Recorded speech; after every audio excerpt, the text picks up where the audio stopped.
In almost any conversation about the Internet, the term surfing will come up.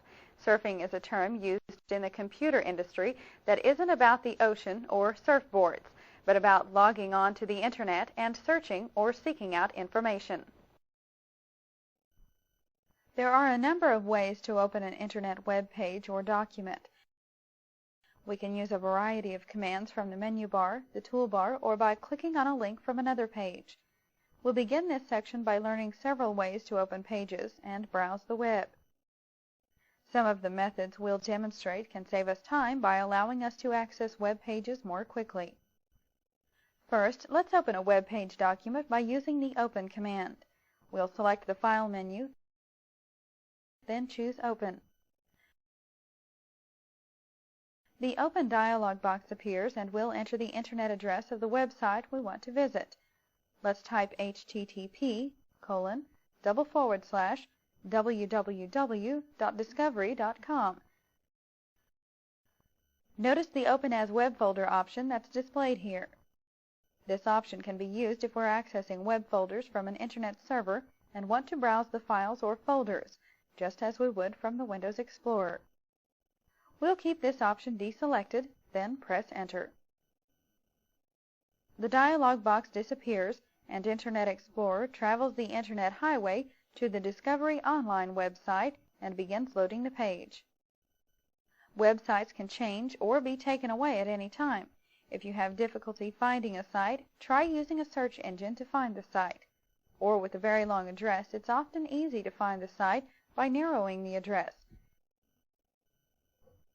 Since this page contains quite a bit of graphics, it may take a few moments to open. However, we can turn off the graphics so web pages will load faster. To demonstrate how this works, we'll open the Tools menu and select Internet Options. Inside the Internet Options dialog box, let's click on the Advanced tab. Now we'll scroll the list of options until we see the Multimedia section. These options allow us to view the web pages that contain pictures, animations, videos, or even sounds. We'll click on the box for Show Pictures to disable this option.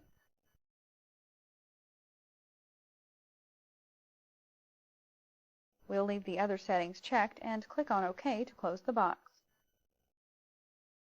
This time the page loads without the pictures. In place of the graphics, we now see text in these spaces.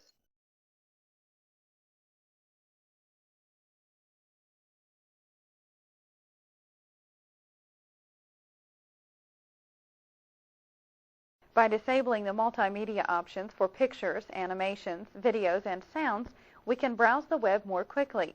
This is especially helpful when we're connected to the Internet at a low rate of speed. Most professional web pages can be viewed without using their graphics because the web page authors have included alternative text that is displayed in place of the pictures. In the event that the graphics cannot be displayed in a person's browser, the alternative text acts as a placeholder. Individuals and companies that have web pages want to entice visitors into returning. Therefore, they change and update their pages constantly, making sure there will always be something new and interesting to see. We won't leave the graphics disabled, so let's turn them back on. We'll open the Tools menu, select Internet Options, then click on the Advanced tab. In the Multimedia section, we'll click the box for Show Pictures. Now we'll return to the browser window by pressing Enter. Let's select the Refresh button to reload this page and include the graphics.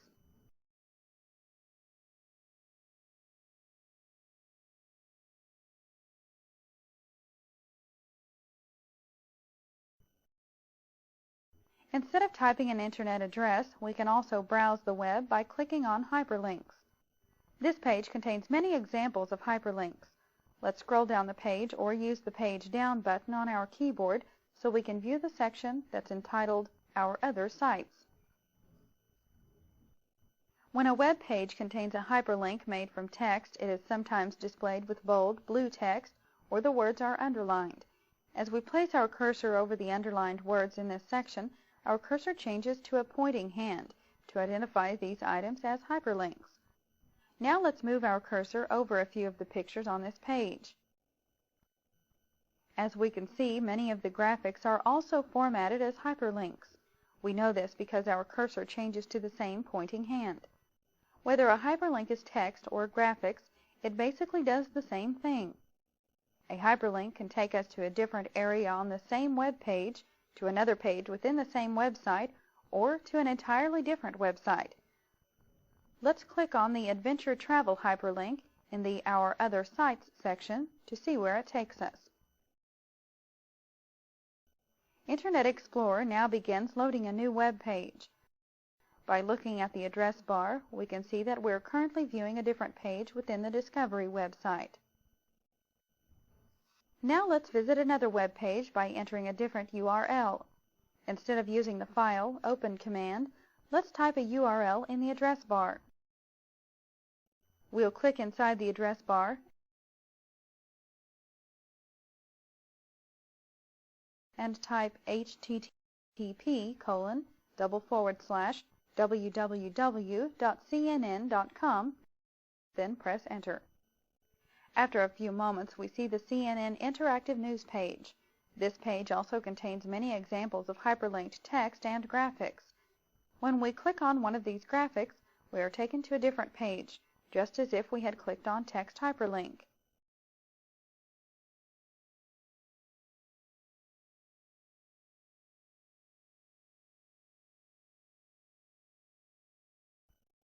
Let's see how the autocomplete feature works. We'll click inside the address line and begin typing http://www.disc. Notice how Autocomplete has opened a drop-down list with possible matches for what we have typed. From the list of suggestions, we'll select discovery.com, and we're immediately taken to this particular page. Now let's try entering a partial internet address. Instead of clicking inside the address bar, we can quickly move there by pressing Alt+D. This moves our cursor to the address line and highlights the URL. Now we'll enter www.microsoft.com. We'll press Enter and Autocomplete fills in the HTTP protocol and takes us to the Microsoft website. Let's try entering another partial address, only this time we'll leave off the HTTP as well as the www and the .com extension. We'll move to the address bar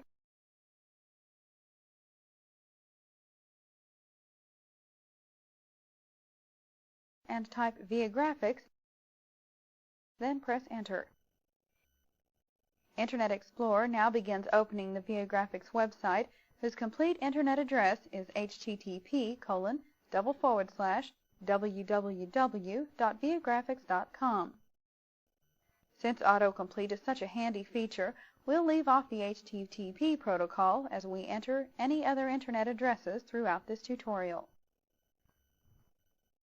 Another way to get around on the web is with the navigational buttons located on the Internet Explorer toolbar. To go to a previous location, we can simply click on the back button in Toolbar. Let's click this button, and we are immediately returned to the Microsoft home page.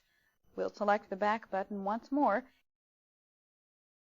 and we are taken to another previously viewed page, the Discovery Online website. We can also use the backspace button on our keyboard to return to the previous web page. To move ahead one screen, let's click the forward button.